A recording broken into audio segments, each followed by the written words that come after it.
BoxingVoice.com. We're here live with Johnny Magda. John, you're supposed to have a fight last Saturday. What happened, man? Tell us how you're feeling about that. Am I holding the camera?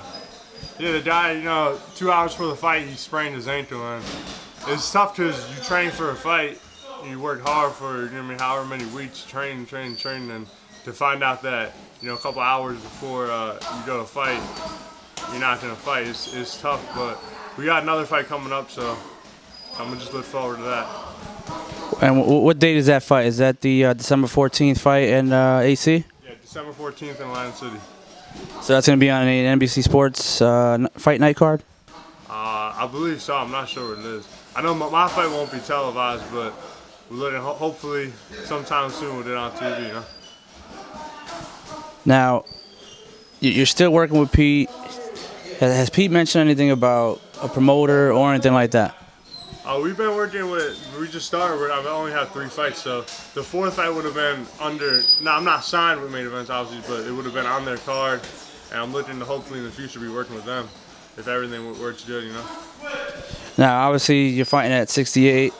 How do you assess Sanjaya War's performance this past weekend? Did you watch that fight? I didn't get a chance to watch it. I was up at the casino up there this weekend to fight, so I missed it. I gotta check it out, because I think he's a top fighter, and I like watching him, Now, when I first interviewed you, said Manny Pacquiao was a guy you modeled yourself after.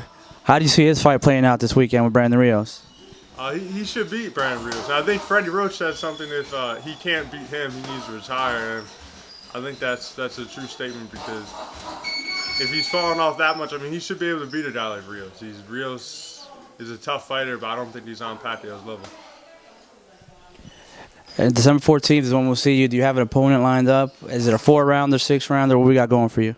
No, we don't have an opponent yet, but it'll probably be a 4-rounder. And then next year, obviously you said you wanted to be active. How active do you want to be next year? I want to fight as often as possible. I'll leave that up to my managers, and we'll take it from there. And finally, for those people who don't know who you are, haven't seen you yet, what can they expect from you in the future? I try to be an exciting fighter. I think I'm a fan-friendly fighter, and every time I come out to fight, I'm going to give it my best. So I hope everyone that comes will see an exciting fight, And I know that's my last question, but we got a big fight coming up December 7th with Jersey's own Glenn Tapia and James Kirkland. How do you see that fight playing out? I think Glenn Tapia is going to beat him. I've been sparring with Tapia, a couple times before this fight, so he looks good. He's strong. I think he could beat Kirkland. I think he may end up stopping him, because Tapia could punch, but Kirkland could punch too. So I think someone's getting knocked out. Most likely Kirkland's going out, And I know Bobby Gunn was in here before. He's fighting Roy Jones. You train with him. What do you expect in that fight? Oh, that would be a good fight too. Roy Jones is obviously Roy Jones, but he's a little bit older. So Bobby Gunn's a hell of a fighter too, and hopefully it's an exciting fight, There you have it, John Magda. We'll see you December 14th in AC.